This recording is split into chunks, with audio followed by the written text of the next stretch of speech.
Salut YouTube, c'est le jour 1, celui qu'on retient. On est le 6 avril et ça y est, j'ai enfin une idée pour la Game Jam 5K, donc je vais la faire. C'est une Game Jam qui commençait du 1er avril et qui va finir le 15 avril. Donc normalement on a 14 jours, j'ai un peu pris mon temps, donc on va avoir que 9 jours et 44 minutes. Et donc le thème de la Game Jam, c'est invincible. Si le personnage est invincible, on peut pas perdre, donc il n'y a pas trop de challenge. Et si c'est l'ennemi qui est invincible, bah le jeu est tout simplement impossible. Donc j'ai pas été forcément très inspiré. J'ai eu 3 idées principales. Je voulais absolument faire un jeu de bateau. Un jeu de bateau où en fait c'est des vieux qui peuvent pas mourir. Donc un truc comme ça, où vous voyez, vous avez votre crew de vieux en au-dessus ici, et vous contrôlez votre bateau, et vous l'emmenez sur des îles pour rencontrer des gens, etc. Mais force est de constater que c'est un peu compliqué, beaucoup trop gros scope.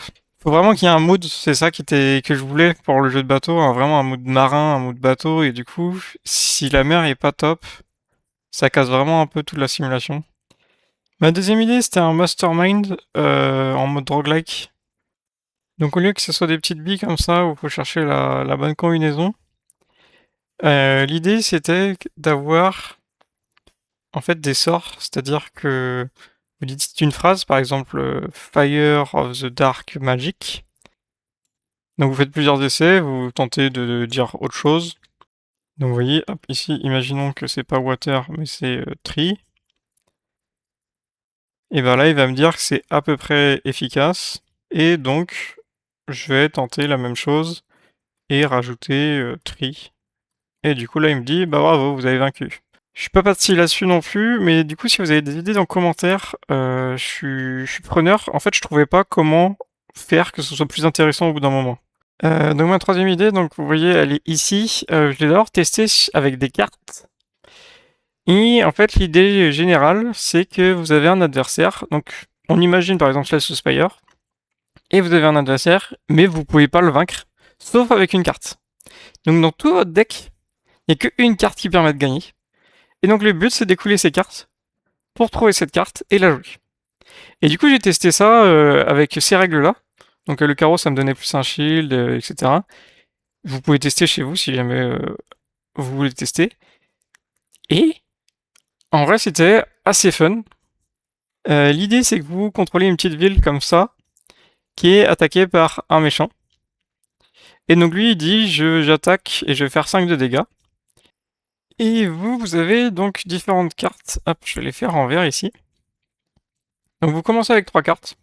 Et ces cartes-là, elles vont vous permettre, par exemple, rajouter du shield. Parce que ici, hop, vous avez du shield pour vous protéger de l'attaque. Hop, là, on va dire qu'il fait 5 d'attaque. Il y a des cartes qui, elles, vont vous faire piocher. Donc par exemple, hop, plus 2 cartes. Donc vous prenez ici, dans votre tas de pioche, 2 cartes en plus. Hop, je prends une carte, je prends 2 cartes. Et ensuite, il y a des cartes qui vont vous faire fin de tour. Donc par exemple, une chance sur 3 que l'adversaire attaque pas, et fin de tour. Et à la toute fin du deck, donc vraiment sur le dessous, ici vous avez une carte spéciale, donc c'est la jaune. Et donc cette carte-là, une fois que vous la piochez, c'est tout simplement la carte Queen. Mais du coup, cette carte-là, vous la jouez, et à partir du moment où vous la jouez, hop, l'ennemi, il devient content, il rejoint votre village, et vous avez gagné. Donc roguelike deck builder, où vous ne pouvez pas attaquer, et vous avez qu'une carte qui vous permet de gagner. Et cette carte, si j'ai oublié de préciser, elle est toujours à la fin de votre paquet. La ville, j'imaginais que donc elle avait des HP, et que aussi chaque carte représentait un peu un bâtiment, c'est-à-dire qu'ensuite, une fois que cette phase de jeu est passée, on vous demande de choisir entre 2 cartes. Et donc cette carte-là ou cette carte-là, et quand vous choisissez pour améliorer, hop, ça vous fait pop un petit bâtiment en plus, et du coup vous voyez vraiment votre ville grandir petit à petit. Le concept est assez simple pour le faire en 7 jours, je pense. Ça va être juste un petit peu dur d'équilibrer, mais sinon je pense que c'est une bonne chose. Donc voilà ce que j'ai fait aujourd'hui, et dernière chose que j'ai fait aussi, c'est du coup trouver un petit peu le thème. Et ce que j'ai fait aussi, du coup, c'est détailler un petit peu les différentes idées de cartes que j'avais. Moi, je vois bien où en fait c'est des sorciers qui jettent des sorts. Soit ça, soit quelque chose de non violent. Mais j'imaginais bien des petits sorciers qui à leur fenêtre, ils font bzzz, un peu comme dans Poudlard quand ils font la bataille et qui font un shield. Je trouvais que ça collait assez bien. Et pour les graphismes, j'avais envie de faire en 2D et d'essayer de copier le style de Hilda. Donc je me suis fait une petite palette avec les couleurs que je vais utiliser, donc les couleurs d'Hilda de nuit et les couleurs d'Hilda de jour. Alors Hilda, qu'est-ce que c'est? Hilda, donc c'est un show télévisé qui est sur Netflix. Je vous conseille de voir, c'est trop trop bien. C'est un dessin animé, si on peut appeler ça comme ça. Et donc vous voyez en plus ce qui est pas mal dans Hilda, c'est qu'il y a une grande ville, donc c'est assez facile pour pouvoir m'inspirer. Et du coup, en copiant un petit peu le style, j'ai réussi à faire ce petit dessin. Donc c'est sur Moho, donc c'est mon logiciel pour pouvoir faire de l'animation, donc ensuite je pourrais assez facilement animer. Et ce qui est assez pratique, c'est que tout est vectoriel. Donc pareil en termes de qualité, plus je dézoome ou plus je zoome, ça changera rien.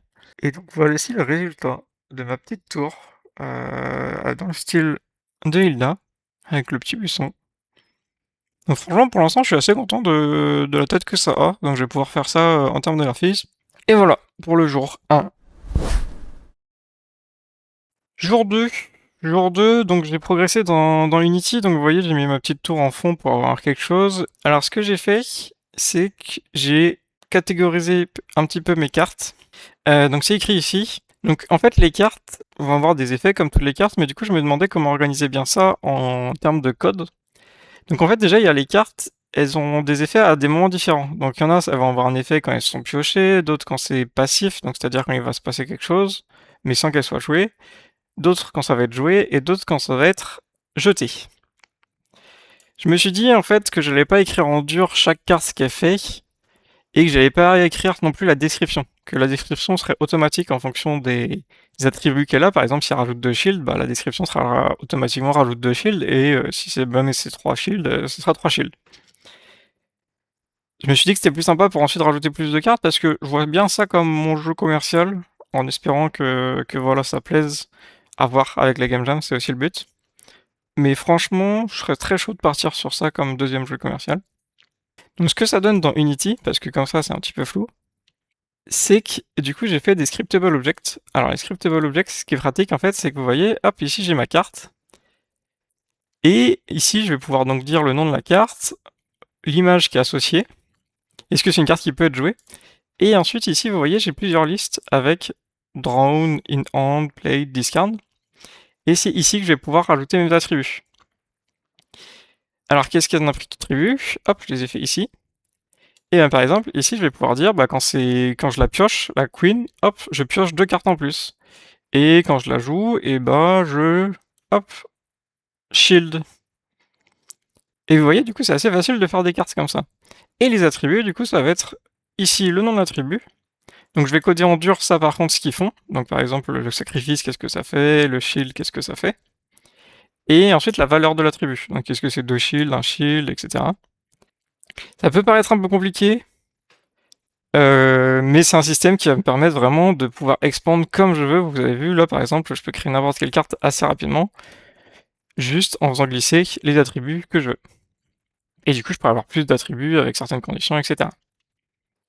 Deuxième chose que j'ai fait aujourd'hui, j'ai pas chômé, j'ai fait ce petit script on Size Manager, donc qui me permet, en fonction du nombre de cartes que j'ai, hop, de s'adapter en termes de organisation des cartes. Hop, et vous voyez, ça va jusqu'à l'infini. Hein. Donc vraiment, je peux avoir autant de cartes que je veux dans la main.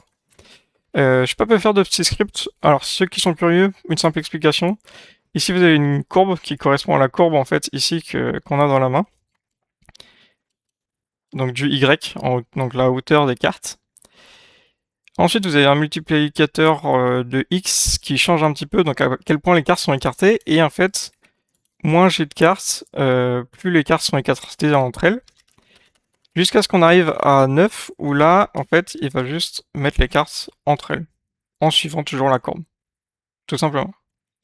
Donc j'ai dû faire une petite logique. Vous voyez, quand il y a 3 cartes, la logique est un petit peu différente que quand il y a 2 cartes, parce que là, on a une carte centrale. Hop, là, on n'a pas de carte centrale. Donc j'ai fait une petite logique un petit peu différente ici. Donc si c'est impair ou si c'est pair. Le code est pas très long. Alors, le seul souci que j'ai vu que j'avais, mais ça va être assez facile de régler, c'est vous voyez, hop, ici si je colorie cette carte, et c'est pour ça que c'est important de prendre chaque problème un par un, parce que sinon, si j'avais commencé en me disant ah zut, il y a ce problème-là, j'aurais galéré un petit peu plus.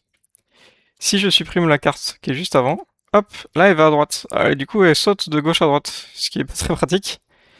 Donc ça je vais changer assez facilement en fait, en faisant que il y a des positions, mais ensuite que les cartes ici, ça soit toujours de la gauche vers la droite. Et ça va le faire.